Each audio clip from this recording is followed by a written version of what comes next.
আমরা কি করে বুঝবো যে আল্লাহ তাআলা আমাদের ভালোবাসেন? কিভাবে বুঝবো যে তিনি আমাদেরকে পছন্দ করেন, ভালোবাসেন?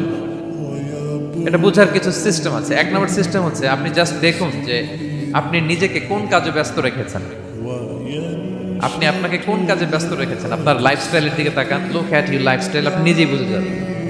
আপনি যদি দেখেন যে না, আপনার ভালো ভালো কাজে আপনার ব্যস্ততা, আপনার এঙ্গেজমেন্ট ভালো লোকদের সাথে, আপনার সার্কেলটা ভেরি গুড সার্কেল, ভালো কাজে আপনার মন টানে, আপনি ভালো কাজ করেন, যদি আপনার কার্যক্রম এরকম হয়, তাহলে বুঝে নেবেন আল্লাহ তাআলা আপনাদেরকে ভালোবাসেন।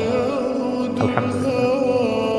আর যদি দেখেন না, যত আকাম কুকাম আছে, ওইটার সবার আগে আপনি, যেই কাজে আল্লাহর ক্রোধ আসে, আল্লাহ রাগ হয়ে যান, যেই কাজ ইসলামে করার নিষেধ, যেটাতে তার অসন্তুষ্টি, ওই কাজে আপনার এঙ্গেজমেন্ট, ইনভলভমেন্ট, আপনার সার্কেলগুলোও এরকম, তাহলে বুঝে নেবেন আল্লাহ ভালোবাসা, এই মহা সৌভাগ্য আপনার কপালে জোটে নাই।